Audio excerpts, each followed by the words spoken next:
Ibra di testa, Tonali, gol! Sandro! Meritato! Sandro! Hello everyone and welcome to another episode of the SempreMilan podcast. I'm your host Ollie Fisher, joined once again by Anthony Tallgrood. What's up, guys? Glad to be back. As you can see, I got a new microphone, so hopefully my audio sounds better. Tell me if it does. Tell me if it doesn't. As you can see, we got a full house, but we'll start with Madison below me. Yeah. Nothing new over here. And we got a special guest. Martino is back on the pod for the first time in might be a few months, I guess. Few months, yeah. My face has been all over the channels, though, so if I've probably been annoying you with the shorts and Instagram. And it's not your Instagram that annoys me. But I don't know what annoys you. One day it's something, another day it's another thing. I can't figure you out. It's got to be living in the cold weather. That's what it is. And you just take it out. Fair point. Yeah, that isn't false. That was me thinking we were going to have a really nice, positive end of season recap, but instead these two below are going to war. That's fine. Bottle that energy up for what's about to come. Before we dive into this week's episode, just a reminder to check out the stuff that we're doing on Substack. You can find a link to that in the description on whatever platform you're listening on, or you'll be able to find it in our tweets. Doing some good content over there. Literally just before we recorded, Sky have released a report saying that Cardinale and Maldini had a bit of a meeting, and during that it became apparent that their visions need to align in terms of how the future looks. If you subscribe to our Substack, you will not find that a surprise, because it's something that we reported last week. We're putting stuff out on there that we can't necessarily post on the website and put in a public domain. So go and check that out, because we've got some good stuff on there. Isaac's doing a great job with it. So without further ado, let's dive into this week's episode. It's our quietest in a long time. We've just got one game to recap. We've got none to preview. And in a way, I suppose we've got a career to recap as well. So that's not going to be easy. But the 2022-23 season has officially drawn to a close.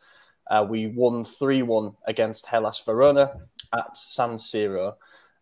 Before we dive into what everybody, of course, wants and expects us to talk about, which is Ibrahimovic's retirement and his farewell ceremony, I do want to make everyone aware that we'll be doing a separate bonus episode on him, where we go back through his career, not only his two spells at Milan, but I guess what he brought to the game of football, but obviously with an emphasis on his what was it, like 4.5, 5 years with us, and how he helped transform this young group. But before that, let's do the game itself. Pre-season training exercise, anyone? Yeah, this shit was boring for the first half. I mean, like, it was just, you could tell no one on our end had anything to play for, other than just, like, wanting to bookend the season with some wins.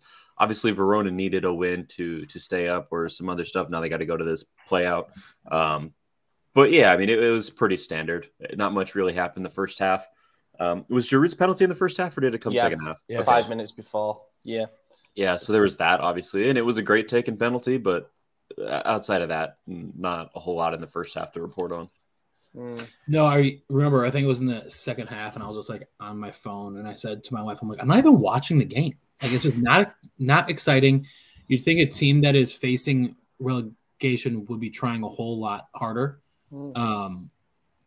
Neither of us looked bothered, but we somehow got 3 goals. So it was like 83% possession at the half for Milan. Yep. Like, it wasn't even close. Like, how do you not even try and go for 50-50 balls? Like, it's just the pressing from Verona was just terrible. I've never seen a team like, I remember, what was it, Cagliari, like a couple of years ago when we clinched top 4 on the final day against Atalanta. They just salvaged relegation like an hour or two before that match. And they were playing harder and better than what we saw from Verona. And now they have to go to this playoff too, because what was it? Dybalas basically threw them a lifeline, and they couldn't do anything with it. I mean, Leao, just the overall, I don't know, just the aggressiveness from their goalkeeper was lacking too on Rafa's second goal. Like, just how late he was to come out to that. And kudos to Salamakers on the assist though too. That was actually a pretty decent pass. But I mean, who cares? Stop panning for Leao. Now fans could just beef with Napoli fans that he scored more than the MVP. I think that's really just what that's going to come down to. So yeah, 100%. 100%. That's the stats. For me, it was just having Leao be top goal scorer over Giroud. Once Giroud scored the penalty, I was like, shit, Leao has to get 2, and thankfully he did. Another pen versus relegation side. Yeah, exactly. Was it five goals in 3 games for Giroud. Yeah. Obviously, the hat trick against an already relegated side, and then that penalty against a team relegation threatened, and then the winner against Juve, which was fantastic. That is was a great basically goal. him in a nutshell, though, is it not? Yeah. Like he bookends a really important goal with stat padding against lesser sides, but. Look, I suppose goals are goals. And I thought this was a strange one. Obviously, for us, it was difficult because any little thread that we could hang on to in terms of being fully motivated and fired up for this game was kind of snatched away on Saturday night with Inter winning against Torino. That meant that we couldn't finish above them in the table. And I think that would have been our final real motivation to go out and end the season on a win. Purely said in his pre-match press conference, we want to get to 70 points. We want to give the 70,000 fans a happy note to sign off the season with. We also want to get the most home points apart from Napoli. These are all like arbitrary statistics. It's really hard when the players are already thinking about what's coming after the game and obviously plans for the summer and whatnot. But we really dominated in that first half.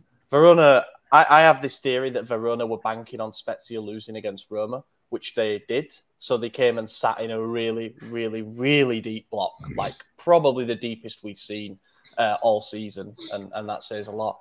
But they did manage to frustrate us for 40 minutes and then an absolute piece of moronic defending. I call it defending. It was just an attempted challenge from, I believe it was Ngonje, booted through Brahim's leg. Stonewall penalty for me. No arguments at all. I had people in my Twitter mentions saying that was soft. It's a Stonewall penalty by the letter of the law. So I didn't recognize it live. Like, obviously fast and they're hitting ankles. Like live, you don't see it unless you're really spot on that. And so I was like, okay, I don't know what the call is, but once they did the VAR review, like there was no argument. It was obvious. And personally, I thought the second one was as well that didn't get reviewed or given. But at that point, like it didn't really make a difference on the game. But it would just be nice to get penalties again when they're deserved. We've had Valeri was staring right at it. Yeah, he was as close as I am to the screen. Saturnian Wasage is his name, but he had the screenshot of it. He's like, how are you standing right there? And they have to go to the video review. That also took a little bit. It took like a good 30 to 45 seconds just to be like, okay, now you have to go and check it. And then the non-handball on Rafa's header. If anyone watched the FA Cup over the weekend, Grealish's handball was essentially the same exact thing. Even then, I think Jack's wasn't as intentional as this one. The angles that I saw were just his arm was across his body and it was up for this game. But I don't know. Thank God this game didn't matter. Otherwise, we wouldn't have heard the end of it for like 6 months, probably. Oh, yeah. Important to pick it out even still, though. we better get the rub of the green more next season. Faraoni was the guy who charged the shot down with the handball.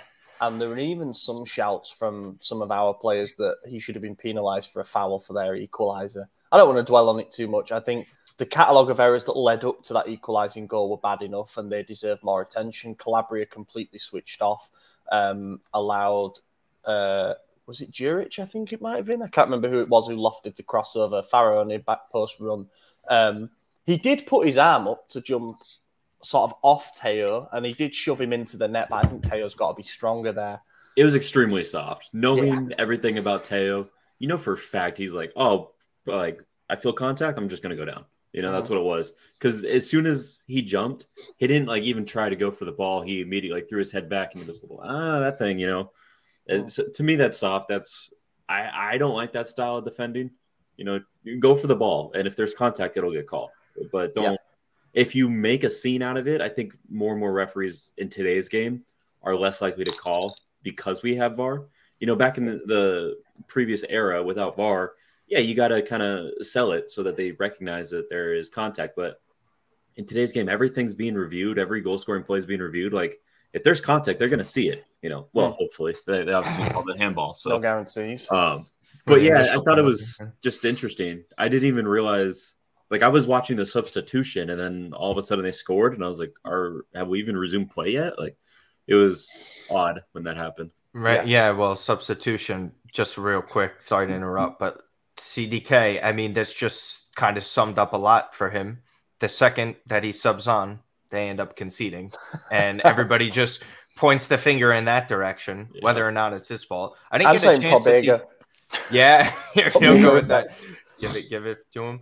I didn't watch too much of the second half, but I heard he looked pretty decent. I saw the one goal that I guess you could say scraped by the front of it. Maybe if someone's just on the other half of it. Ollie, your piece that you wrote was great, and you showed that YouTube channel that basically showed there was some silver linings in his season this year, and there were some positive runs, but again, that was all in 2022 for the most part, because it was very absent during this calendar year. But I mean, just some energy, anything was just good to see. I thought he looked really well actually when he came on. Obviously no end product, so it's all for naught. But yeah, right. It was nice, especially seeing Brahim come on originally. You know, Brahim was very frustrating this game because of he wouldn't release the ball every time. He was just ever since that Napoli game where he made the great solo run, he has not made it a right pass. You know, everything's been just trying to dribble, trying to beat the two guys or whatever, and he's failed most of those times. You know, he's gotten past a few of them, and that's what's continued this mentality that he can do it. But at the end of the day, it's not the right choice for the team, and he needs to recognize that. Obviously, if he's gone, then it doesn't matter anymore. But yeah, I was happy with CDK when he came on. I wish he got more minutes. A game like this where it doesn't matter, you give Brahim the sending off, but you also give CDK more than how many minutes did he get?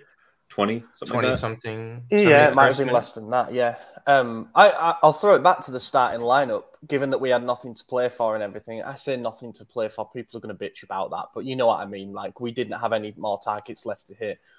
Would you have liked to see more changes? Instead, he went with an unchanged 11 compared to the team that beat Juve. Some people were calling to see maybe CDK in the 10 role, Salamanca start on the right. Maybe we get a final look at Bronx in the midfield because Krunic apparently had some physical problems the day before the game. Maybe could have had a look at Gabir even, or, you know, ahead of the summer, you can make a final assessment before you know, whether to sell or keep these players. Were you disappointed there were no changes? Yeah, yes, I was.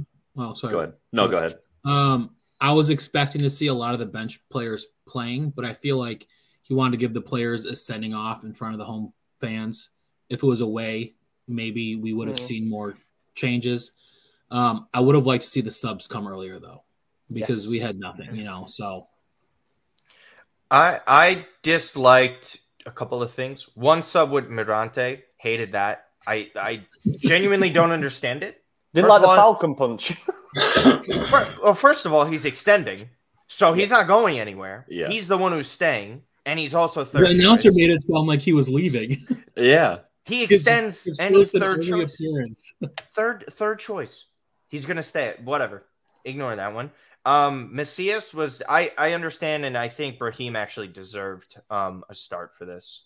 Despite he might be alone and all that, and he might be a frustrating player, I think he earned the right, considering how he was a key contributor to the title last season. He was very big in these matches against the top sides this year too. So I think he warranted that one. Macias, I don't understand. I haven't understood a start for him the past few months when Salamakers has been playing well. And again, he gets an assist yesterday. That was the only one. But I mean, at this point, I think it was wishful thinking to hope that Pioli would sub on the players that we want to see, because he hasn't done it all year. So to think that he would do it on the final day was just, I guess, silly on our end. Yeah, but I agree with what you're saying. Like, when Pobega came on for Krunic was hurt.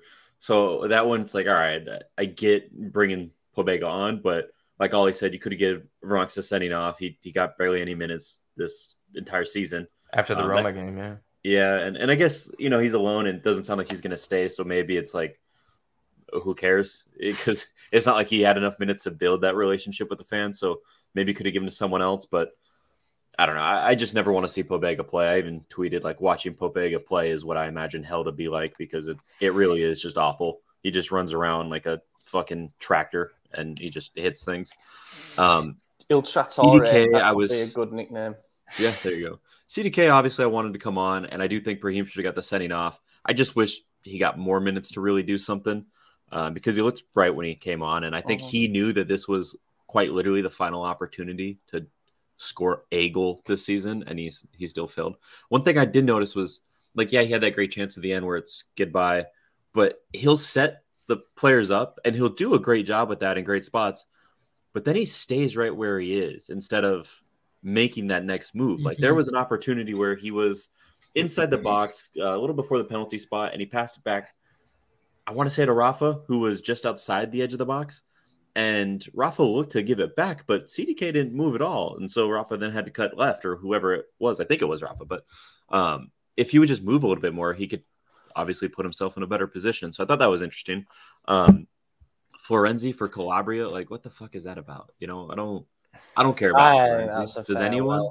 I think Florenzi's going. I think Isaac. I think it's because Isaac was in attendance. Maybe. He's the only one who bought a Florenzi jersey.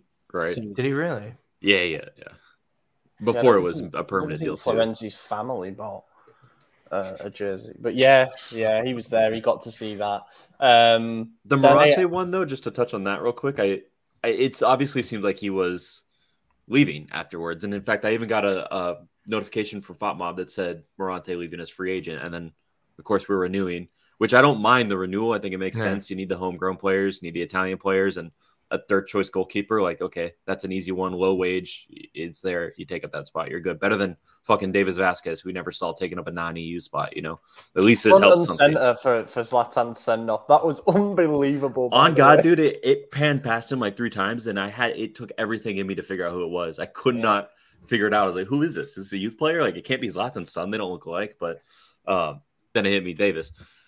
So I think maybe there was like a bonus or something, maybe Morante's contract, like if you make one appearance, because he third choice keeper, you don't expect to play at all. So I don't know, that's the only thing I could think of. But I was just about to say, actually, if everything goes to plan next season, Mirante will not play a single game, so that might be his first and last appearance for us. And maybe he literally did it to be like, well, fuck it, you can have one appearance to your name because you probably won't play next season.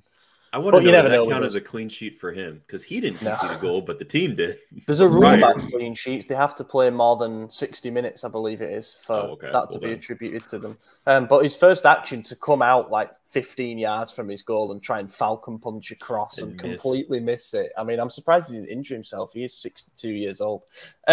Second half then, 5 minutes to go, just as it looks as though Verona are sort of playing out. They started to push forward a little bit more at this stage, and they were leaving space on the break. But they're basically playing out the rest of the game, hoping to hear that Roma have scored a winner against Spezia, and that did end up coming in added time. But it was after they'd fallen 2-1 behind to us. Incredible goal from Leao. I wrote a couple of things on the website about how it was like a passing of the baton moment when you've got Zlatan on the sidelines, who before has been not just the leader of the attacking department, but the leader of the entire club, sat on watching as Leao basically takes everything on his shoulders and says, okay, fine, I'll win us this game. Celebrates his renewal in the best possible way, which became official. We'll come on to that. But yeah, lovely goal. Picked up the ball from his own half, took it on a trademark run down the middle, sweeping shot, bottom left corner. Thank you very much for coming. Nice goal, one of his better ones this season. Yeah, I mean, it was trademark Rafa, just doing everything himself. Like, can't complain too much. I think Tomori got the assist. Like, that's how far back the pass was. I mean, like, it was all Rafa. It is what it is. I love that he gave a hug to Zlatan at the end. That was nice. It was cool. It was a good little sending off. But yeah, not much else to say about it. Just where's that finishing all year, man? It's an incredible finish. It's incredible. That's his best finish, in my opinion, that he's had on a singular shot. His first. Okay. That one was just, it's outside the box. He's really trending towards the right side, and he kind of crossed his body a little bit. It just, everything about it, he read it perfectly. Because even, I think, last week against Juve, he has a fantastic run. I forget who he crossed up, and the shot's not even close to being on target. And you're like, if you can just consistently get that on target or give yourself an opportunity to score those, he's going to win a Ballon d'Or one day if he's capable of doing that. Like, that's like, if his team has the proper season in which they're winning the trophies that stack up with it, like, that's everything you need. That's clearly the best player. Well, obviously since Zlatan at his peak, but that's the level he's capable of being at. Because if the finishing isn't great and he's still getting 15 open play goals, that it's truly incredible. So I hope that's something he works on this summer, especially from the wing. Players around him who are going to help finish, because right now teams know that if they defend Rafa, we've got nothing else, right? Yes. Yeah. Good to see him finish it what you would call near post as well, as you kind of highlighted there. He's tended to go to the far post every time, and sometimes he just bends them high and wide. But I think he's probably been working on that, and hopefully next season we see more of his game. I actually thought the second goal that he scored was it got me out of my seat a little bit more, let's put it that way. It was another break. By this point, Verona are kind of defeated. The news has come through. They're signalling from the bench that Roma had gone 2-1 up, so they knew at this point that they were going to be heading into a playoff, presuming they lost their game. Caught them on the break again. Another Rafa run down the middle. Lovely 1-2 with Salamanca's. And like how you were saying, AJ, about how Decatur Lara passes a ball and then just stands there, was good to see a bit of chemistry between Leao and Salamanca's to know where he was going to run through. Picked up the ball, dropped the defender, dropped Montipo, who had a really good game up until those last two goals. And slotted it into an empty net. I thought that was a nice bit of composure. I thought it was one of the most disrespectful goals I've ever seen. I loved it. You know, he, again, runs the pitch, makes a cute little pass to Salamanca's at the end. He just gets it right back, just dribbles around two defenders, dribbles around the goalkeeper, walks it in, and then decides to shoot at the last second. But he could have just kept walking it, and it was going straight in. That was and then for his celebration, I don't know what it was, but it looked like he was like walking a dog, and I don't think that's what it was. I don't think Rafa's that type of disrespectful guy, but that's the way I'm taking it, because that shit was fire. It was weird. I mean, he's just like walking like this. Like, what does that even mean other than holding a lead for a dog, you know? So to me, I'm like, all right, that's fucking fire. Like, I want to see that every week. But yeah, I was just looking for CDK, hoping that he was just going to tap it over to him so he just walk it in. But CDK Giroud was right next to him. And if that was CDK, well, yeah, I would have gave it to him. I guarantee it. Because he tweeted it's coming, bro. Remember? He's been saying, like, CDK's getting a goal, and he didn't. So, which is so interesting. Didn't he get a hat trick in his first preseason game, too? CDK? Yeah. Yes, he did, but it was when we beat, like, some farmer side from, like, local. I was going to say, if we just added, like, Isaac with the four of us, and that's who they played. I just wiped that from my mind. The only thing I remember from preseason is just Adley being incredible, and the player camera. I forget what German team we played. That's the only thing I remember. Otherwise, I was like, this summer is hell. So that's another thing. I'm surprised Adley didn't get any time. Are you? Are you though? I mean, no. Yeah. You're not. Fair enough. You're not. Yeah. The most minutes he played this season was actually against Verona, I believe. I don't understand what Pioli has against him. Maybe it's his full head of hair. Maybe it's every waiter at his party was bald. You know, was he at the party, Pioli? No. Yeah, he was a waiter. He was one of the bald waiters. I don't know if he was, but so Adley did 2 of those dinners back to back, right? He did 2 of those team dinners. No, he was only the just one. Posting about it more. Yeah, they released. Okay. So they hired an official photographer, and the official photographer released the photos a few days afterwards, and then like started whacking him on his thing. But Pioli apparently, when he gives the team days off, he also takes a day off and goes cycling up to like Parma and stuff, where he's originally from. So I think he likes to separate himself a little bit. So maybe he was invited and just didn't show up. I don't know. Or maybe the bald waiter thing is something. I'd rather see Buffon not make it this. Except for Tata. Tata was all by himself on the couch. He was the only one not hanging out with deep everyone. In conversation about something as well. I bet he's an interesting bloke. Anyway, my favourite send-off was Ante Rebic's personally. Let's just leave him out of the squad for the last 3 games. That, to me, is the actions of a man who is perhaps not pulling his weight in training. I don't know how we plan on selling him for $15 million if we're not even going to call him up to the squad. Like, how are we banking on that? For 8 or 9, to be honest with you. I was hoping for 3. Like, I don't know if we're going to get anything. I don't either. I think we're going to release his contract, to be honest with you. I think it's another departure for no money. But I don't know. That's a bad one. And I hope the market doesn't come down to we are waiting on the departure of Rebic so that we can afford, X, Y, and Z big name strikers that we've been linked with. Because we've been linked with a ton of people with name value. That's going to be their excuse. Of course it is. Of course. And they do need to get better at selling players, but it is tough to offload shy. When I saw 15 mil, I presume there was a decimal missing. I'd be more like 1.5 region. And he's got quite a high salary as well. It's 3.5 million net for a player that's like scored 3 goals this season, 4 goals last season. It's going to be tough to get rid of him. I just hope he does have a market in the Bundesliga. Tops and flops then. And then we'll move on to what happened after the game. Leao was the top for me. He was the match winner. As I said before, it did feel like a symbolic moment, the kind of the passing over of the keys of the baton to him after his contract renewal, pledging his future to the club. 2 lovely goals, 3 points. Happy days. Yeah, I mean, I think should we all just say it in unison? Like, it's got to be Rafa top, I think. I don't know who else comes close. But I think the biggest point Oliver hit on was it was right after his contract signing, and what we've seen in the past like 5 contracts. Whenever someone signs, they have a shit game. So he kind of broke that cycle. Very true. He did for like 80 minutes, by the way. Then just decided to show up for the last few. Good on him. Good on him. It takes a few minutes to score a goal or a few seconds. The flop for me was Calabria. I'm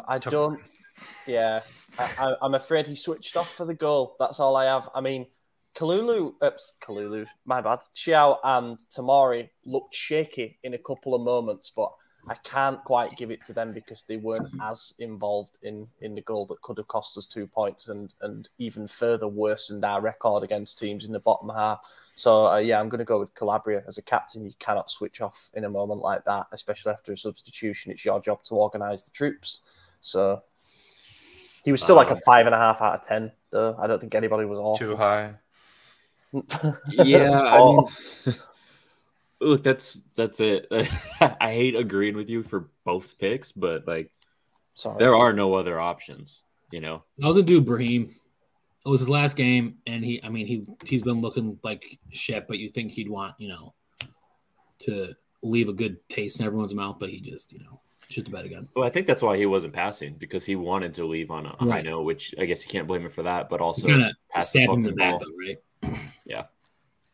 Calabria too, offensively, there was one play where in the first half where he completely scuffs the shot wide. Like, it's just it's terrible technique. It's awful. It's awful. That's yes. And that's why I was stunned after the cross. It's the best of his career. He's never going to have a better assist in his life. That one that he had to. The Giroud one? I'm not even kidding. Yeah, that's it. That's he is incapable of it. And I would have loved to have seen Kalulu on the right. He's a better right back. I'm sorry. I don't care what people tell me. I'm standing by this. This guy is. When I saw that list or that report that was released this past week, right, when they're talking about all the players that are deemed untouchable in the 11, and they listed Calabria, I almost had a heart attack. He's not going anywhere. I know he's not going anywhere. Roman Yoli's the same thing, but like, he's our captain. He came from the youth club. Like, he's also like definitely not our worst player, right? Like, he's right back is not going to win you games, but he is helping us drop points and lose games. So I wasn't going to say that because a right back. No, wins you games.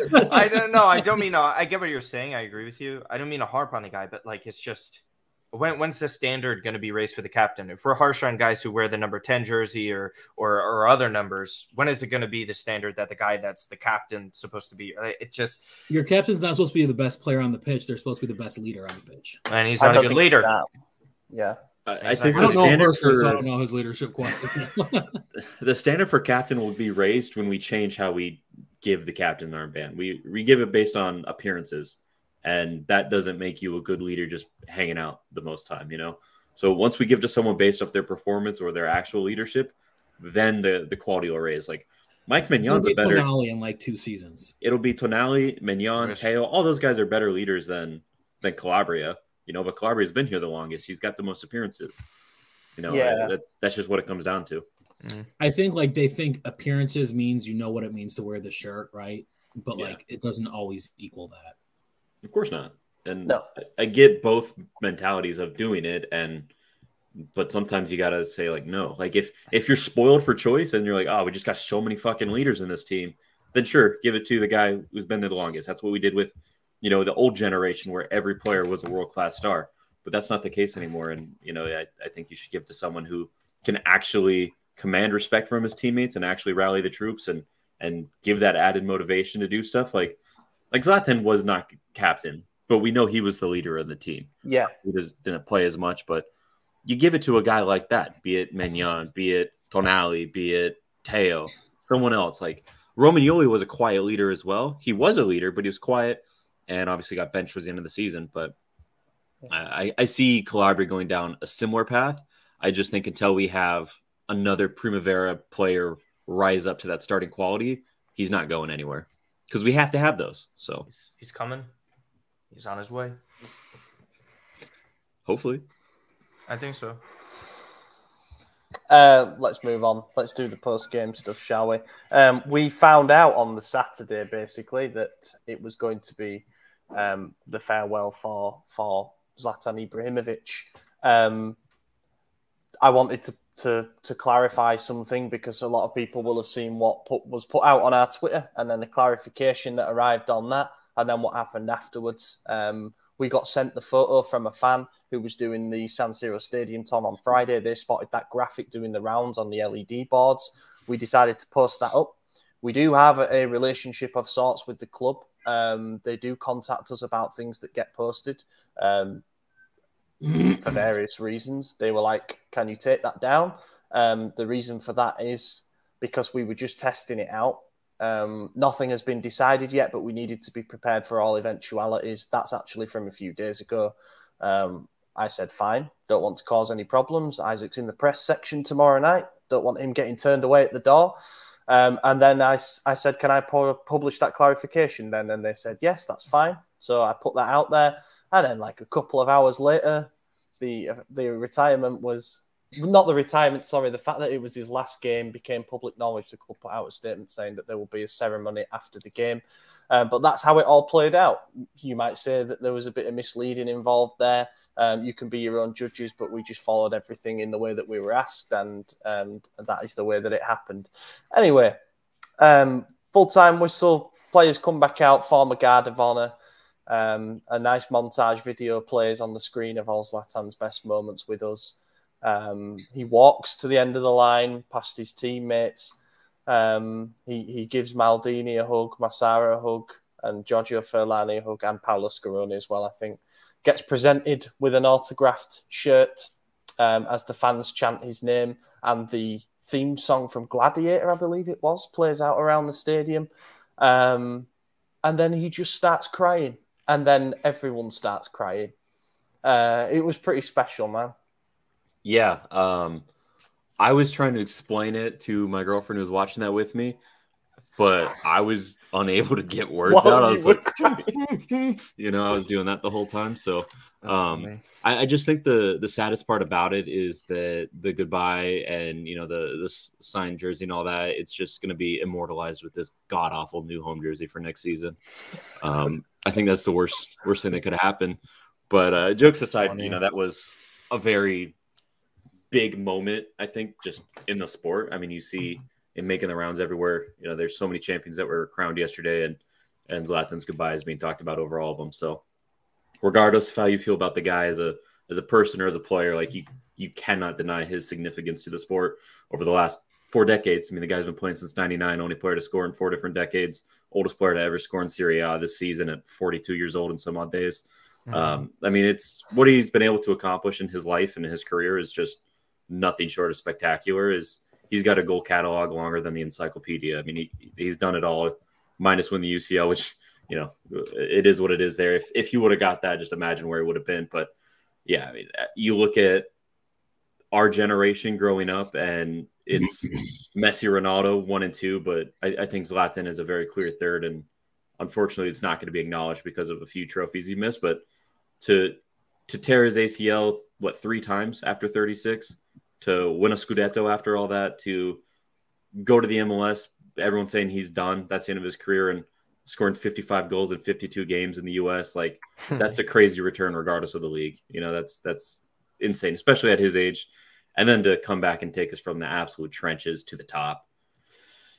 You only wish he retired at the end of last season instead, but I don't think he would have been able to, given the celebrations and being at Sassuolo. I think this was a beautiful goodbye, and I wish him nothing but the best, and I hope he sticks around as a manager or in management. Sorry, not as the manager of the team, or as the manager. If he wants to, he can do it.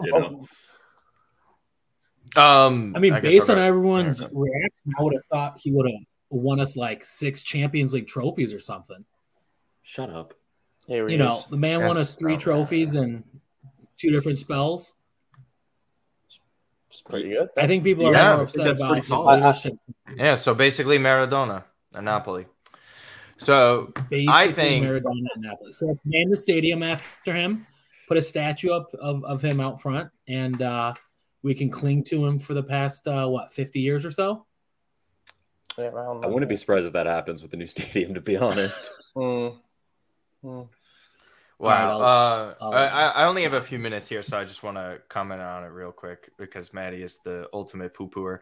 But I think the whole thing in general, that whole ceremony was great because even they didn't put it in the full video afterwards, but What Got You So Mad had it on his Twitter account where he was chirping back at the Verona fans saying that this was the biggest moment of their season, was going to see him in his retirement ceremony. The fact that he gets a chirp off in one of the 6 languages that he speaks in is incredible because everybody gets on their knees for McGregor. Sorry, Torger, for all that stuff. But it's true, though. I mean, just everything he did was, everybody knows right after the turning point was that 5-0 loss against Atalanta. He comes back, and I think it was against Sampdoria, in which he scored against. And then right from there, they took off. Everything turned around, whether it was formation or the younger players that were getting an opportunity to play under Pioli. They all say it. Pioli even mentioned it post-match yesterday on how he changed the mentality. Even for himself, he helped the manager become better at his job. And when you have someone that is at that level and his age where he only has limited time to give you on the pitch and especially in training because he can't even train half the time because he's hurt. So the fact that he was there and changing and helping all these players now, who knows where this club would be without him joining? Because it could, maybe they do get to the point that they're at now, but it probably would take a lot longer than it did. Because the entire turnaround, I think, for me on the pitch starts when he joins. And it doesn't, it doesn't happen without him. There just isn't. If you think he's overpaid or not, yeah, maybe, because he definitely didn't play enough for it. But everything he did, and it's special when you get a player like that who had options. Like, let's be real here. He could have gone to multiple, like we're seeing Benzema go to Saudi Arabia now. Was he going to get like 200 million a year? Like Zlatan easily could have gotten more money there. He could have stayed in MLS if he really wanted to as well. They definitely didn't want to let go of him.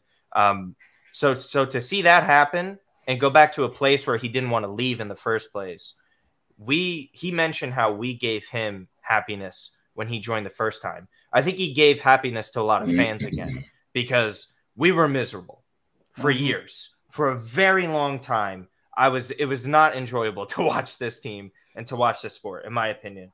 So I thought when he returned, he really gave back that sense of joy. So thank you to him. Screw Matty for what he's saying, but he's the man, and kudos to him. And thanks for having me on, fellas, but I got to jet. Thank you for joining, mate. So, obviously, some of the comments that he said after the game, as Martino kind of mentioned there, he said, the first time I arrived at Milan, you gave me happiness. The second time, you gave me love. He thanked the fans. He thanked the directors. He said that the fans made him feel at home. He'll be a Milanista for life. The time has come to say goodbye to football, but not to you. Some interesting stuff in there. Were you surprised that he's retired fully from the game? Because there were all kinds of rumours that he might head to Monza or he might head to like Hammarby or... Yeah, I was, because I obviously don't speak Italian, so watching it live, there weren't subtitles. And I must have missed that part. I caught the goodbye to football, not to you, but I didn't recognize that was like a all football sort of deal. I thought he was like, say goodbye to us, like as a Milan football. So, yeah, it definitely caught me off guard with all the rumors going around, and it almost seems symbolic with Atalanta smashing Monza 4-2, 5-2, whatever it was. It was like, oh, here we go again, And he absolutely could have continued if he wanted to. Well, actually, probably not. I think he physically was pretty done. Yeah, it was good. That was how it should have been. But I think we want to go more in depth on the bonus. I don't know why he would continue unless like he needed money, right? Like his body's had it.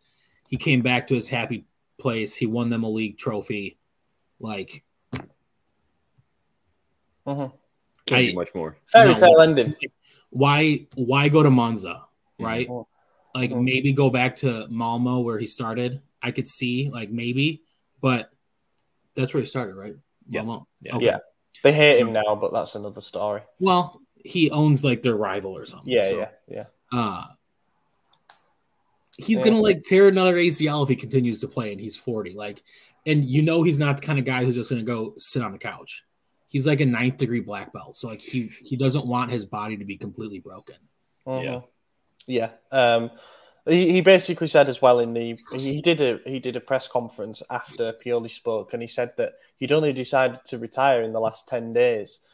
He gave an interview with Gazzetta dello Sport on Saturday, so the day before the game, and he admitted that he decided when he gave that interview that he was going to retire. But in that interview, he said he wants to keep playing. So he didn't want anyone to know basically before he was ready to announce it. So I thought that was quite an interesting and clever footnote. But yeah, he basically said he needs to take a bit of time to reflect on his career and his achievements, and just digest everything, which is absolutely fair enough. Then he says that whatever he goes into next, he's going to throw himself into because he wants to feel like he can make a difference. He didn't really close any doors to anything. It might be that he takes a year out to focus on getting fully better physically. Then we'll see what the future holds for him. But that was a really, really emotional evening. And in a weird way, the season, whatever you might give it out of 10, some people are giving it a 5 because of how bad it was domestically. Some people are giving it higher because of the run in Europe. That win and that ceremony at the end made me feel like the season it gave us something. It didn't give us a trophy, but it gave us something. There was some form of closure at the end of it. But next season, it has to be trophies. I mean, here's the thing, right? Like, our team is in no position to compete in two fronts. We just don't have the depth. We made the Champions League semifinal. We all all of our expectations was round of 16, look competitive. Like that was what our expectations were, and a mandatory top 4 finish. We got both those. We got a handicap in there, but in 3 years, only one team is going to remember the handicap, and one salty fan who's going to continue to bring it up, me, because we shouldn't have needed it. But so when you look at that, it was a successful season. No matter if we win a trophy or not, Champions League is mandatory to continue to grow. So that's what we got, and hopefully Jerry opens up his pocketbooks a little bit and gives us a few signings. I actually agree with everything you said. I think for the first time in a while on the podcast, because you've just been trying to be controversial lately, but you're absolutely spot on. Like the goal was compete for the Scudetto and make it to at least the knockouts of the Champions League. No one expected us to make it to a semifinal. As we all know, if you would have told someone at the end of last season that this year we would finish top 4 and in the semifinals, we all would lose our minds, and that's incredible. So happy. Now, when you get down to the nitty gritty, there's the asterisks of, without the 10-point deduction, Juve would have been above us. Fine, whatever. That's reality. You got to accept it. But also, at the end of the day, it's not our fault they cheated and got a deduction. So it is what it is. You could look at the Champions League run and say, okay, we obviously had a favorable group because of finishing with the Scudetto last season. But again, that's the whole point of winning the title is being pot 1, and you get the better group. That's how it goes. And then you could say, sure, we got a favorable run with Spurs and Napoli and arguably Inter if we would have made it to the final versus the other half, where if we'd have finished top of our group, where Chelsea did, we would have faced Dortmund and Real Madrid. And, maybe we wouldn't have made it to the semifinal. But at the end of the day, you can't dwell on, being lucky and counting that as a negative. Like luck is a huge part of sports and this sport in particular. So, the way the chips fall is just the way it falls. And at the end of the day, we accomplished our goal. It was rough, and it took us longer than we wanted it to. And we had a really poor 2-3 months of the season that took us from nearing a repeat, or at least a strong title defense, to push this out towards the end of the season, to needing a last minute, lifeline to get top 4. So I do think there's two ways to look at the season, and the critical way to look at it really means you got to look more at the current squad, the manager and Pioli, and what we do in the transfer window. But like you said, 3-4 years from now, no one's going to remember any of that. They're just going to say, okay, you made it to the semifinal of the Champions League. Yeah. I wish we got the Coppa Italia. I think losing when we did to Torino in the Coppa Italia was really bad. That was embarrassing. But like, Napoli lost that same round to Cremonese, but they got away with it because they won the Scudetto. Yes. Yeah. We don't. We didn't win it. Inter won it. Inter had 2 trophies this season, playing for a third. If they do a cup treble, then that overwrites everything that Napoli did this season. And we're not in a position to overwrite anyone to do anything. Like, we have work to do, and that's what this summer is going to be all about. Yeah, it is a massive summer. The Curver actually put out a banner. Whether you agree with when they put pressure on or not, I personally thought that this was a good banner. They said another season has passed. Now it's time for the transfer window. We want the leap in quality. Basically echoing the words of Maldini, where he said investments needed to get the squad able to compete in 2 fronts. Good that that there's, everybody has a bit of ambition, needs to be better than this season. We need to win a trophy per season, ideally, if not more.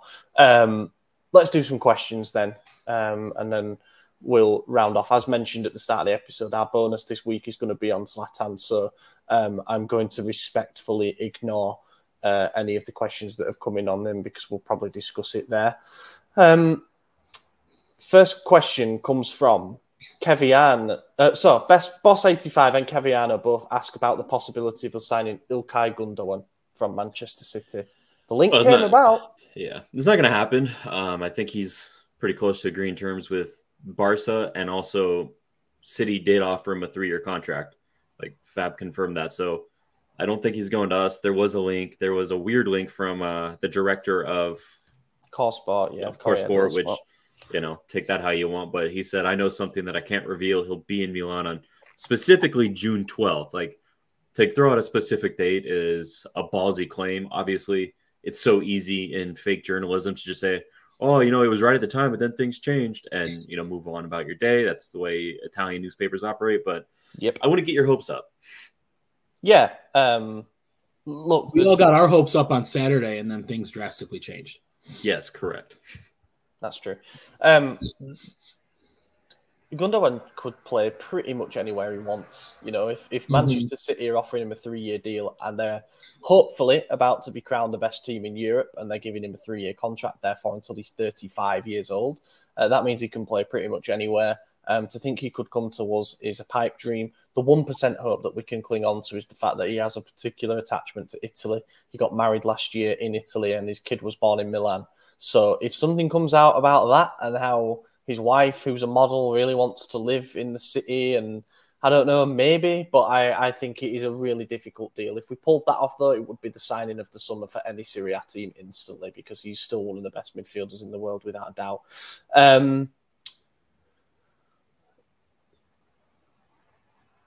Michael Gambino asks, who is your top choice for right wing? And with Diaz leaving, would you invest that money on Milinkovic-Savic? So 2-part question there. Yeah, I would definitely go for Milinkovic-Savic. I don't think anyone will say no to that deal. My idea for the right wing is a profile that I think people will say no to, but Di Maria, he's leaving Juve. It's a free. He wants Europe. He said he wants to still play in the Champions League. He wouldn't have to move very far. He could still do that. Obviously, Benfica's calling for him, and going back home would be great for him. But if he wants to make an actual run, like we've proven we can make it to the semifinals, which I think is much more of a bargaining chip for players than we realize, regardless of how we got there, we were there. So I think that would do it. I think he was their best player this season, and he could slot in perfectly with the team that has a proper left wing, with the team that has Champions League ball, hopefully with a better striker up front next season as well. I think it would work out very well for both parties. So, yeah, exactly. There's been some links to Berardi, and I don't like. I think it would be a bit of a cop-out signing because he's 28 years old now. It doesn't really fit with what we're trying to do in terms of a youth project. It falls between the kind of players that we've been signing recently. But having called to sign more players in their prime, you can't really argue with the numbers that he's put up. I just don't think he convinces anyone in big game situations. We've been linked with, obviously, Marco Asensio, who is now going to PSG. Hakim Ziyech has been linked again, but look, how many windows is this going to happen? And he's not going to be close to joining. I just don't think that the name has come out yet, for the right wing spot. Same with the striker spot. I think all the same names have been in circulation. We don't seem to be getting closer to any of them. So it wouldn't surprise me if someone just came out of nowhere and it's like, bang, we've agreed a deal for this player. Jagrova of Lille is an interesting one because of all the stuff going on with the fine and how we might be able to play from them. That's on the website if you want to read up more on it. Zaniolo, I was not keen on in January. I'm still not massively sold now, but can't argue that he's done very well since moving to Turkey. But again, question marks about the standard there. And yeah, I would go Milinkovic-Savic. If there is any way to get him in, allocate whatever of the budget within reason, up to 30 mil maybe, to bring in a real difference maker like that who is in their prime. And obviously he's capable of contributing goals and assists. Abhijit Mohan asks, can you take an early shot at how you think our team will look next season and what our objectives should be? Bare minimum objectives. That's a good question. I think our bare minimum objectives should be exactly what they were this season. Top 4 and minimum round of 16. I think we need to make a cup run. I think that'd be nice as well. But to predict what the team's going to look like already, the season ended yesterday. Oh, because the window's not even open. Yeah, I mean it's tough, but I mean it's going to look a little bit different on the wing. It's going to look a little different up top. It's going to look really different in the midfield, and probably the same everywhere else. So I'm agreeing with AJ where it's going to be really hard to predict what the team is going to look like because, as we can see, like Saturday, it's like Gundogan, he's coming now. No, he's not second. Top 4 is a must. I'm going to even say quarterfinals of the Champions League. Like we made it to the semifinals. So like round of 16, like if we get tasked with like City or Real Madrid, there's some leniency there where it's like, well, we didn't have a chance, right? Yeah. But we also have to make a cup run. We have to play in a cup final or win the league. I think our objective going into every season should be to win a trophy. Now, as AJ kind of alluded to, a lot of luck is needed in sport and in particular football. So when you're in cup competitions like the Coppa Italia and the Champions League, you do need a favourable draw sometimes to be able to progress deep into the competition and have a chance of winning it. We haven't won the Coppa Italia since 2003, so it'll be over 20 years. Doesn't seem like it's our thing, but it's still inexcusable because we've had favourable brackets in the past and completely fucked it. We've been to the final plenty in recent years. Yeah, I was at 2 of them. Never goes well against Juve. And I think in the league, a top 4 finish is obviously a minimum, but I would like to see us challenge for the title again. And I do think there is a difference because you've seen this season we finished 4th but didn't challenge for the title. Whereas I would like to push whoever it is close next season. And why can't it be us? I mean, I wrote a feature on the website, go check it out, about how this summer could actually be a big opportunity for us because we might be the only team that has some stability. We might go into next season with Pioli, Maldini, Massara, Cardinale, all on the same page. We bring in some signings that actually make a difference. We have a bit of squad depth. We can rotate properly. And then you've got Inter, who might have to sell some star players despite reaching the final. You've got Juve, who are basically going to overhaul the whole board. Don't know if Allegri's going to be there. They're going to lose big players. Napoli have lost their head coach, sporting director. Osimhen could go. Kvara could go. Kim could go. Atalanta, Gasparini's hinted about leaving them. Mourinho said he's staying at Roma, but they never strike me as being a title contender. I still think they're some way off that. And then Lazio, God knows what will happen with them. They'll probably lose a couple of key players, and Lotito never spends to replace them. So why can't we be the team that comes out through all of that, kind of like Napoli did last season somehow into this season, and just win? Why? Because we have Jerry Cardinale as a winner. Give him a summer. That's all I'll say. Let's give him a summer. I think he deserves, because who knows? Like, what if there's a report that comes out tomorrow morning saying, oh, that meeting was actually Jerry telling Maldini he's made 100 million available. Are we all going to bitch like fuck about him?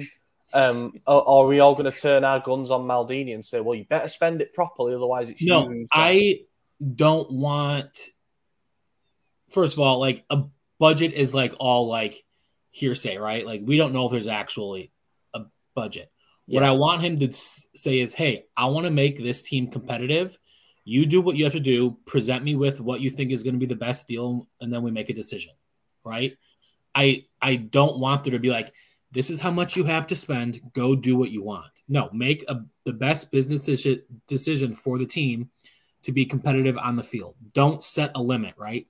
Obviously, you're not going to go out there and spend 300 million like Chelsea does in like a week and a half, because that's just not realistic.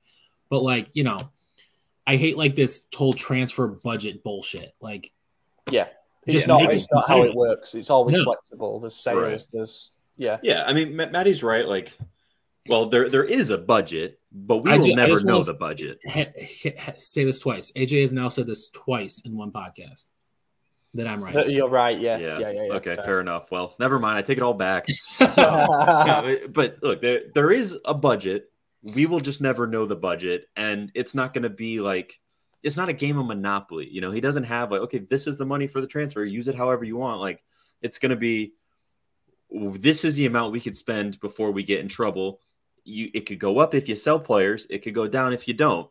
You know, and we're not going to spend the whole budget. We're probably not going to go over the budget. We might not even go under. Who knows? Like, we don't know where it's going to end up, and it's never going to come out. Like, Maldini's not going to say, Jerry told me I could spend up to this amount. And Jerry's not going to say, I told Paolo he could spend this much. You know, we'll never hear that. So at the end of the window, we could look at it, and if we spent a lot, then we'll say Jerry gave Maldini the keys, and now it's Maldini's fault if it fails. If he doesn't spend a lot, it could still be Maldini's fault. But most people are going to say Jerry didn't give him enough money. So unless we succeed next season, fans are going to cry about the window. I'm going to throw a fit. I know I will. There's going to be times where I'm like, we're the greatest team in the world. And then there's going to be times where I'm like, fuck this whole organization into the ground. You know, that's the life of a passionate fan, we'll say. Yeah. But yeah. I think the absolute imperative above all else, before you even start talking about transfer budget and gaps in the squad and all that kind of stuff, the absolute one must moving forward, and I said this last week, there needs to be a face-to-face discussion between the three M's, Moncada, Maldini, Massara, Jerry Cardinale, the CEO, Furlani, and there needs to be absolute synergy and cohesion on what we're trying to do here. Like, what are the parameters of players that we're looking to bring in? It needs to be purely saying, there's this gap in my squad. These are the kind of profiles that I think would fit best for my style of play. If we're backing him, let's presume we are. Then it's up to Moncada to go out and scout the potential players, Maldini, Massara to negotiate with them, Fellaini to sign off the deals. Like, but there needs to be cohesion. Like, there can't be differences in opinion where you've got your technical director going out after we've lost against Inter in the Champions League and saying, well, we could have signed Dybala, but the owners didn't want to. That can't happen. Like, there needs to be everyone on the same page. Otherwise, what's the fucking point? Let's wrap it up there, shall we? We've been going for nearly an hour. Hope you enjoyed this season-ending episode, everybody. I'll mention it one more time in the bonus episode this week. We're going to be talking about Zlatan, our favourite memories of him, the impact that he's had on the club since his return. So be sure to check that one out. We're hoping to do him justice. Still to decide whether Maddie's going to be on that yet, if he's going to be negative like he was earlier. Be positive. Good. I've been your host, Ollie Fisher. You can find me on Twitter at Ollie Fisher. AJ, cheers for joining. Yeah. I mean, at the very least, watch the bonus podcast to hear Madison say one nice thing about Zlatan for the first time ever. Probably the last. So, yeah, 245. Listen, I just don't think he's the Messiah, all right? But I look for God. He's not the Messias either. As always, like, comment, subscribe on YouTube, drop us a rating on your favourite podcast platform. Be sure to get involved with the discussion in the comment section or replying to tweets, what have you. And thank you very much to everybody who's listened throughout the course of the season. There's been ups, there's been downs, but we really thank you for your loyal listenership, and we will carry on recording throughout the summer. So, yeah, we'll catch you in a week's time. Eccolo Ante in area di rigore, Ante, Ibra, gol! Vediamo se è buono, ce lo dà buono, ce lo dà buono, ce lo dà buono.